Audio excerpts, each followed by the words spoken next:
There's something about certain women that stops a room.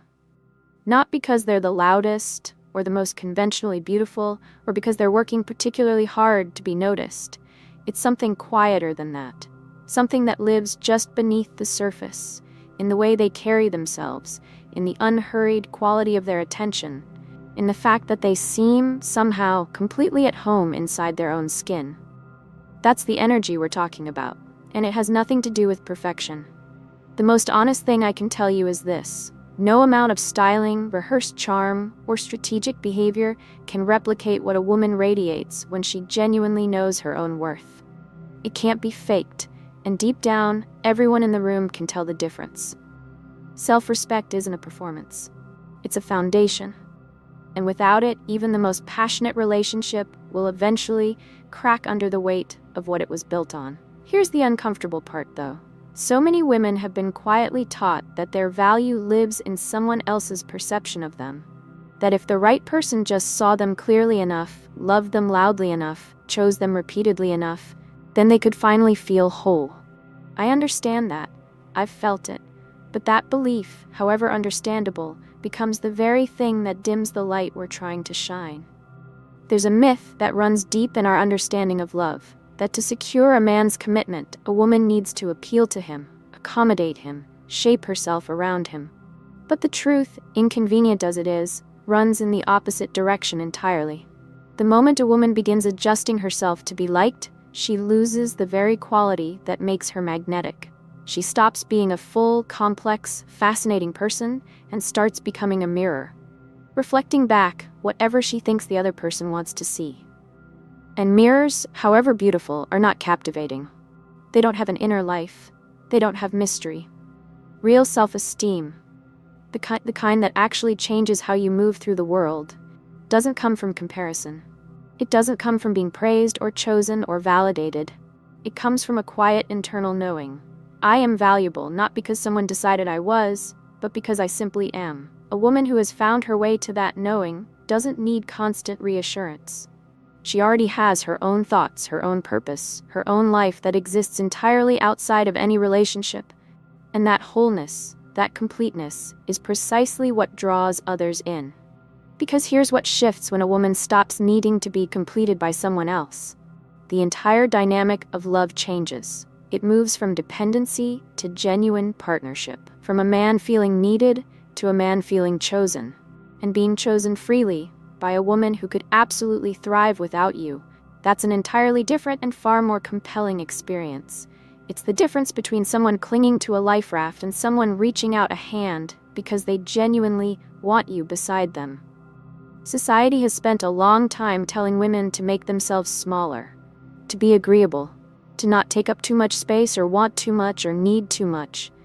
But the women who carry that particular energy, the one people call wife energy, though I think it's really just wholeness energy, they've stopped doing that, not out of arrogance, out of self-recognition. They've understood the paradox. The more genuinely yourself you become, the more naturally you attract what you actually deserve. Getting there isn't clean or linear, I'll be honest about that. It requires sitting with the stories you've told yourself about your own worth, especially the ones formed after someone hurt you, dismissed you, or chose someone else. Those stories don't vanish because you've decided to heal. They have to be examined, challenged, slowly rewritten. There will be days you feel certain of your value and days when you're questioning everything again. That's not failure, that's the work. This is where self-care becomes something far more important than it sounds. Not manicures and bubble baths, though those things have their place. Real self-care is the commitment to maintaining yourself, your emotional clarity, your physical vitality, your sense of identity, for yourself. Not to become more attractive, not to perform wellness, but because you've decided that you are worth tending to. That decision alone begins to change how you show up everywhere. When a woman truly stops seeking external validation, something shifts in the quality of her presence. Men sense it, though most couldn't articulate exactly what they're responding to. It's not that she's playing hard to get, it's that she's genuinely not performing. She's already impressed herself. And that self-assurance, that quiet, I know who I am, creates a gravitational pull that no amount of trying can manufacture. Confidence, I want to be clear, is not the absence of doubt. Every woman I've ever known who carried herself with genuine grace also had her moments of uncertainty. What separated her wasn't the absence of insecurity, it was her relationship with it. She'd learned to feel it, acknowledge it, and keep moving anyway. That's not a small thing. That is, in fact, everything. There's something specifically captivating about a woman who has a full life of her own, who has passions that predate you and will outlast you, who has friendships, goals, interests, a whole inner landscape that exists completely outside of the relationship. In an age where constant availability has somehow become a measure of interest or love, genuine independence has become almost rare, which means it's also become, quietly, irresistible. Mystery, real mystery, not manufactured aloofness, is born from this. It's not about being withholding or secretive or emotionally unavailable. It's about having a self that doesn't need to be entirely explained or fully displayed to feel secure. A woman who keeps something of herself for herself is not being difficult. She's being whole. And whole people are endlessly more interesting than those who lay everything out at once. Independence often gets misunderstood by others and sometimes by the women who are trying to cultivate it. It's not about becoming an island. It's not about refusing to need anyone. It's about entering connection from a place of sufficiency rather than scarcity. I want you lands so differently than I need you to make me okay. The first is an invitation. The second is a weight. One that over time tends to make even the most devoted partner feel quietly suffocated. Society has rewarded female dependency for a long time. Accommodating, always available, consistently self-sacrificing, these have been the markers of a good woman for generations. And I'm not saying that warmth and generosity are problems. They're beautiful. But there's a difference between giving from abundance and giving from fear. A woman who is afraid that her needs will push someone away will keep shrinking herself to prevent that. And the tragedy is that the shrinking is exactly what creates the distance she was afraid of. When a woman is genuinely focused on her own becoming, her own goals, her own growth, her own sense of satisfaction in her daily life, she gives off a particular energy. It reads as contentment, as self-possession, as someone who does not require rescuing. And that energy draws in exactly the kind of man who sees her as an equal, who is not looking for someone to complete him either, who actually wants a partnership built on two whole people choosing each other. Again and again. Balance is the operative word here. Independence is not isolation. Emotional self-sufficiency is not coldness. The allure of a woman who stands on her own 2 feet isn't that she keeps others at arm's length. It's that when she invites you into her world, you know it's a genuine invitation. You haven't been let in out of loneliness or obligation. You've been chosen. That changes everything. There is a kind of woman who can walk into chaos, a difficult conversation, a moment of conflict, an emotionally charged situation, and remain somehow grounded. Not detached, not cold, grounded. She feels things deeply, you can see it in her eyes, but she doesn't lose herself in them. And that quality, that ability to stay present and composed without going numb, is one of the most quietly powerful things I've ever observed in a person. We live in a world that often mistakes emotional volume for emotional depth. The louder, the more dramatic, the more visible the feeling, the more real it must be. But there's another kind of emotional life, one that runs deeper and quieter. A woman who has done the work of understanding her own inner world doesn't need to perform her feelings. She has them. She processes them, and she responds, rather than just reacts. This is not passivity. Truly, it is the opposite. It takes enormous discipline and self-awareness to remain composed when something genuinely hurts, to resist the pull of an impulsive reaction, to feel the anger or the fear or the disappointment fully, and then choose how to express it in a way that actually serves the relationship, rather than just releasing the pressure. That's not weakness dressed up. That's emotional mastery. Men are drawn to this quality, perhaps because it offers something they often privately crave and rarely find, a sense of stability, a person they can be real with without worrying that things will spiral. Not a woman without emotion, but a woman who holds her emotional world with enough steadiness that it feels safe to be near. Emotional balance doesn't arrive fully formed.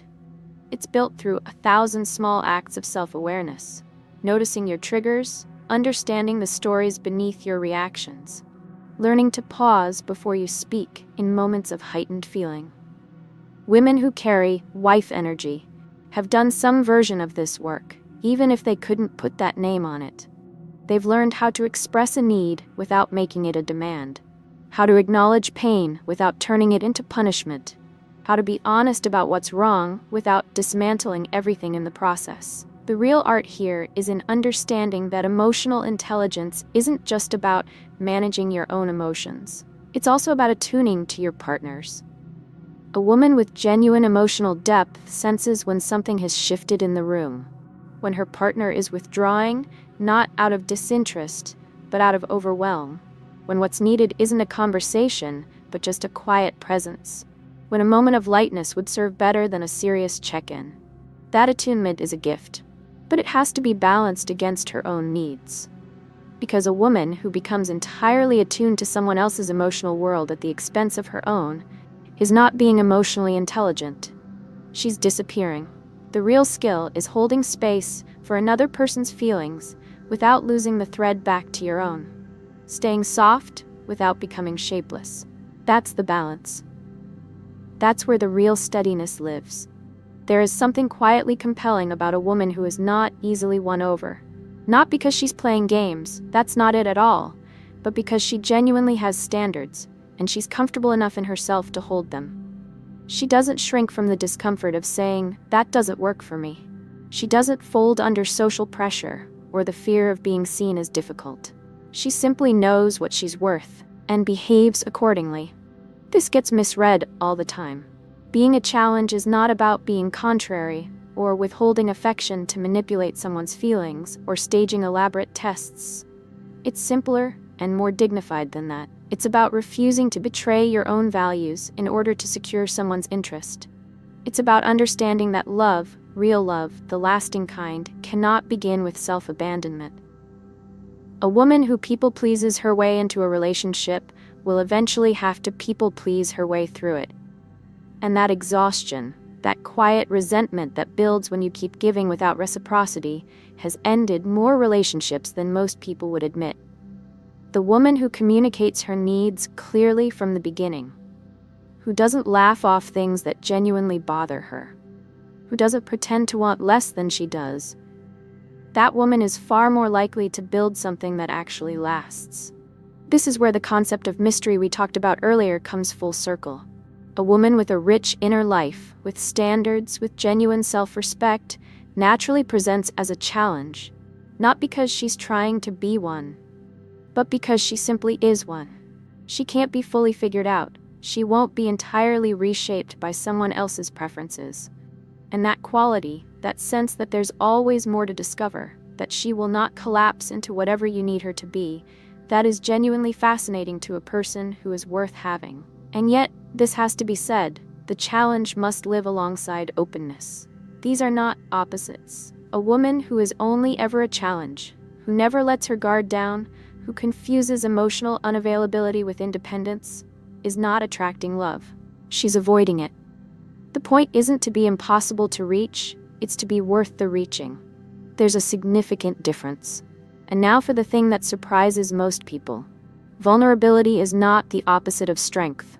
It is, in many ways, the fullest expression of it. In a culture obsessed with protecting yourself, guarding your heart, and never letting anyone see you sweat, choosing to be genuinely open takes real courage. It means showing up without your armor on. It means admitting when you're afraid, when you're hurt, when you don't have it all figured out. It means allowing someone to really see you, not the curated version, not the one you've decided is safe to present, but the actual you, complicated and real. This is what creates true intimacy.